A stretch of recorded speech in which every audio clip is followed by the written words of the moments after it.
Job fraud అక్యూజ్ని పట్టుకోవడం జరిగింది. ఈ జాబ్ ఫ్రాడ్ అక్యూజ్డ్ ముగ్గురు నేరస్తులు అన్ని డిపార్ట్మెంట్స్లో name a department they can get your job, అట్లా గవర్నమెంట్ ఆఫ్ ఇండియా నుంచి స్టేట్ గవర్నమెంట్లో ఎక్కడైనా సరే ఉద్యోగం ఇప్పిస్తా అని చెప్పేసి వాల్యుబుల్ పీపుల్ని మోసం చేసి వాళ్ళ దగ్గర నుంచి డబ్బులు తీసుకోవడం, దీనివల్ల పెద్ద రామిఫికేషన్స్ ఉన్నటువంటి ఒక నెట్వర్క్ని ఎస్టాబ్లిష్ చేయడం జరిగింది. ఇది ఎంటైర్ యాక్టివిటీని కంట్రీ లెవెల్లో కూడా ఈ వీళ్ళ ఆఫీస్లో ఉన్నట్టు ఒక రకమైనటువంటి perception in the minds of unemployed youth create చేసి వాళ్ళను మోసం చేస్తూ వాళ్ళ ద్వారా ఒక 5.6 crore రూపీస్ టోటల్గా అతను ఈ ముగ్గురు కలిసిన గ్యాంగ్ మోసం చేస్తూ వసూలు చేయడం జరిగింది. మోస్ట్ ఆఫ్ ద పేమెంట్స్ ఆన్లైన్లో కూడా చేయడం జరిగింది. ఇందులో ఎలా జరుగుతుందంటే ఇందులో ఉన్న ముఖ్యమైన ముగ్గురు నేరస్తులు షేక్ బడే సాహెబ్, దెన్ మహమ్మద్ మాలిక్, లక్ష్మణాచారి, వీళ్ళు దాని తర్వాత రామస్వామి అండ్ ఆకాష్.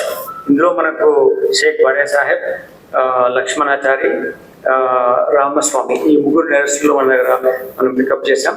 దీంట్లో చాలా ఇంట్రెస్టింగ్ ఆస్పెక్ట్స్ మీకు నేను బ్రీఫ్ చేస్తాను. దీంట్లో వీళ్ళు ఫస్ట్ ఒక జాబ్ వచ్చిందని చెప్తూ ఒక అవుట్ సోర్సింగ్ ఎంప్లాయీ లాగా మీకు ఫస్ట్ ఉద్యోగం వచ్చిన ఒక ఐడెంటిటీ కార్డు వాళ్ళకి ఇస్తాడు, ఇట్లా ఇటువంటి కార్డు కూడా ఇస్తారు, ఇచ్చి నీకు జాబ్ వచ్చిందని చెప్తాడు. First they will say it is out sourcing job లాగా ఉంది, నేను తర్వాత నీకు రెగ్యులర్ వస్తుంది జాబ్ అయితే అని చెప్తాడు. ఈ ప్రాసెస్ ఏం చేస్తాడంటే వాళ్ళకు కొంచెం money every month salary 15-20,000 depending on the job, ఎంత ఇంపార్టెంట్ జాబ్ ఉందో దాన్ని బట్టి వాళ్ళ అకౌంట్లో మనీ వేస్తాడు. 3 నెలలు డబ్బు వేసేస్తే వాళ్ళు అనుకుంటారంటే నాకు నిజంగా నాకు ఉద్యోగం వచ్చింది అనుకుంటాడు. అని వాళ్ళ దగ్గర నుంచి 15 to 20 lakhs వరకు డిపెండింగ్ ఆన్ ద జాబ్ బట్టి ఆయన వసూలు చేస్తాడు.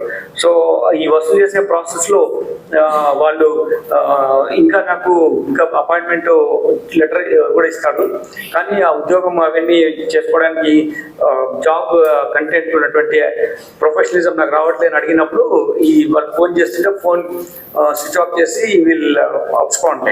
ఇది అతనేమో.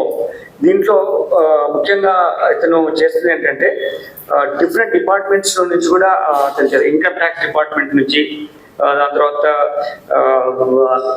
స్టేట్లో ఉన్నటువంటి any other department income tax ఇన్స్పెక్టర్గా, అలానే ఏజీ ఆఫీస్ చెన్నైలో జాబ్ ఇప్పిస్తానని, పోస్టల్ డిపార్ట్మెంట్లో ఇస్తానని, దాని ఫుడ్ కార్పొరేషన్ ఆఫ్ ఇండియాలో గోడౌన్ ఇన్ఛార్జ్గా జాబ్ ఇప్పిస్తామని చెప్పడం, రెవెన్యూ డిపార్ట్మెంట్ జూనియర్ అసిస్టెంట్, అంతేకాకుండా ఎలక్ట్రిసిటీ డిపార్ట్మెంట్లో కోర్టులో కూడా కోర్ట్ కాన్సూల్, కోర్టు క్లర్క్ ఉద్యోగం ఇప్పిస్తానని, ఇట్లా రకరకాలుగా వాళ్ళని మోసం చేస్తే ఇలా చేస్తారు. అన్నిటికన్నా ఇంకా సీరియస్ అఫెన్స్ ఏంటంటే ఇప్పుడు తెలంగాణ ప్రభుత్వం అభయహస్తం దాంట్లో ప్రజాపాలన ఇటువంటి దాంట్లో ప్రజాపాలన వీటిది కాంట్రాక్ట్ నాకు వచ్చింది, వీటిని అప్లికేషన్స్ కలెక్ట్ చేయడానికి సంబంధించిన కాంట్రాక్ట్ నాకు వచ్చింది అది అని చెప్పేసి ఇటువంటి ప్రింట్ చేసేసి ప్రజలను నమ్మించడం చేస్తాడు. అంతేకాకుండా ఈ కాంట్రాక్ట్ నేను వేరే వాళ్ళకి ఇస్తాను అని చెప్పేసి ఆయన దగ్గర ఒక 30 లక్షల రూపాయలు కోదాడ వ్యక్తి దగ్గర తీసుకున్నాడు. ఇలా whatever under the sun ఏ ఇష్యూలో కూడా ఆయన ఇటువంటి నేరం చేయడానికి గ్యాంగ్ ప్లాన్ చేశారు.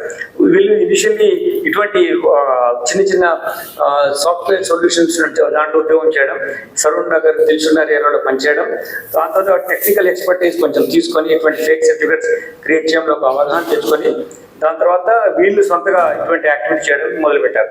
అంతేకాకుండా వీళ్ళు ఎలా చేస్తారంటే కన్సర్న్ డిపార్ట్మెంట్ నుంచి వచ్చినట్టుగా ఒక